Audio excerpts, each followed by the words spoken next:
Hello and welcome back to another video in the Lego room. I hope you're well. Today's going to be something of a theory video. So you don't quite often see my face in theory videos, but today's is something that I'm almost going to be brazen enough to say almost certainly will happen in 2025. 2025, of course, being the 20th anniversary of Revenge of the Sith, and I've done a number of videos on things that I think could and possibly will happen in 2025 to mark the anniversary. And one of the things that I certainly haven't mentioned yet, which is something that will almost certainly happen, is that we'll get a Revenge of the Sith BrickHeadz set. Now, why do I say this? Because obviously a year or two ago we got the Endor Heroes set to mark the Return of the Jedi anniversary, and of course this year in May we got the Phantom Menace set. So it's clear that they're obviously marking the occasions with sets of BrickHeadz to mark the anniversaries of the films. On this particular occasion, we're obviously seeing Lego moving away from 1 and 2 sets of BrickHeadz and towards bigger numbers. You even have to look at the Disney sets at the moment, where they're doing them in packs of 3 rather than in packs of 2. Harry Potter this year, of course, was up to 5, when previously they'd only had packs of 4. And likewise with Star Wars, we saw a couple of years ago Endor Heroes had 5, albeit 2 of them were rather small. You're now seeing this year we've got a pack of 6, and only really it was just the little Anakin Skywalker that was the small one. And Queen Amidala was actually quite big. So the real question is, what could we actually see in this set? Now, I've had a little bit of time to think about it, and I've created a sort of list of characters that would be some that you absolutely would have to have in a Revenge of the Sith set, and some that maybe will be a bit left field and maybe along the lines of something like the Captain Binoka that we saw this year. First up, you need Anakin and Obi-Wan. I think this is essential. We know that the Vader and Obi-Wan will be coming off the shelves at the end of the year, so you wouldn't have the conflict of having 2 Obi-Wans on the shelves at the same time. But obviously with Anakin, you're looking for something more with the sort of Sith eyes. You're looking for something closer to the duel on Mustafar with these 2 characters. Next up, I would have to say you're going to have a General Grievous in there. He's a really iconic character, obviously synonymous with that film and with the Clone Wars as well. The only thing with this is obviously how you would structure his arms, whether you or not you would do something similar to what we've seen with the Iron Spider.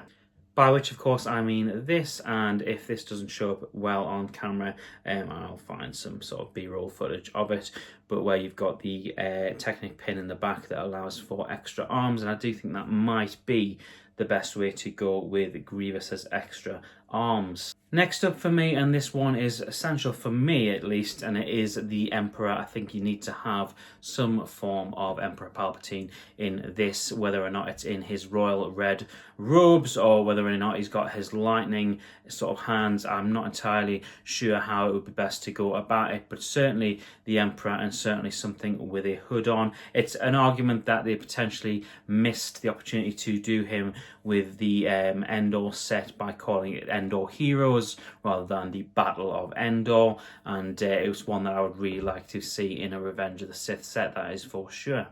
Next up, and this is where I am slightly conflicted, because Mace Windu plays a huge role in this film and indeed in the prequels, and would I like to see this as a BrickHeadz? Absolutely. But we are now getting into the territory where you're going to have a lot of Force users in one set. I know Grievous isn't a Force user, but he's going to command 4 lightsabers, and then you've got Anakin and Obi-Wan.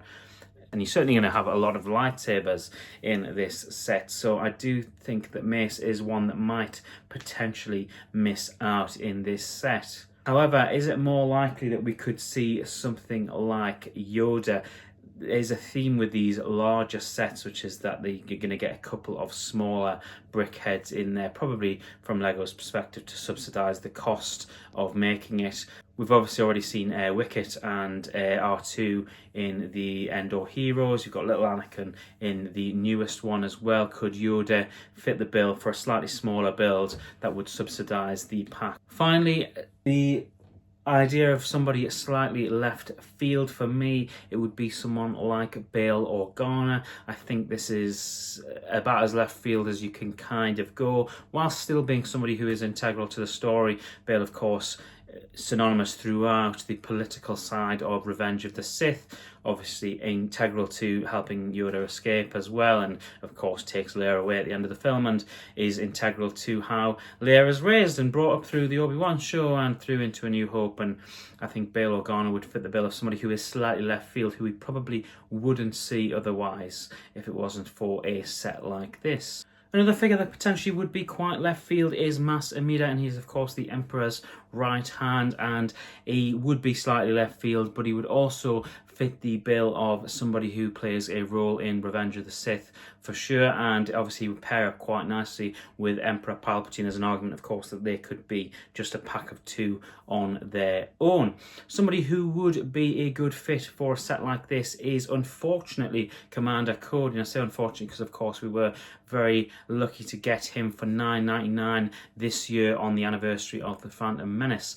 I think Cody would have been a great addition to this set, which does bring me on nicely to the idea of we've seen these sets released side by side with an individual BrickHead both last year and this year, and could potentially see alongside a Revenge of the Sith bumper pack a one on their own. And could the one on its own be Captain Rex? I think Captain Rex is the next obvious choice for an individual BrickHead.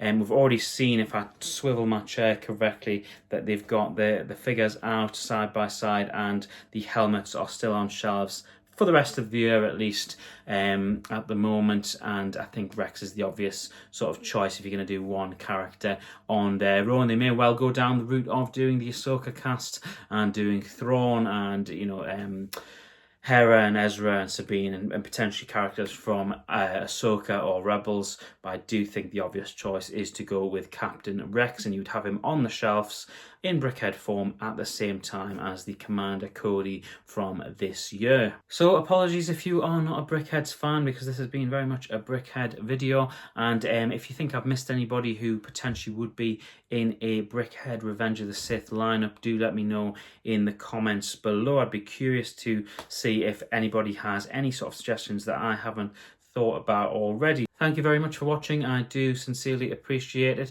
If you aren't already, make sure you're following or subscribed, because we've got a ton of Lego Star Wars stuff coming up over the next week or two, especially with those August 1st releases. I'll be grabbing a couple of sets, and hopefully I'll be grabbing a very special set in the next week or so. So make sure you are following or subscribed so you don't miss any of the Lego Star Wars goodness. And until I see you next time, I hope you have a wonderful and a nerdy week, and I will see you guys in the very next video. Take care.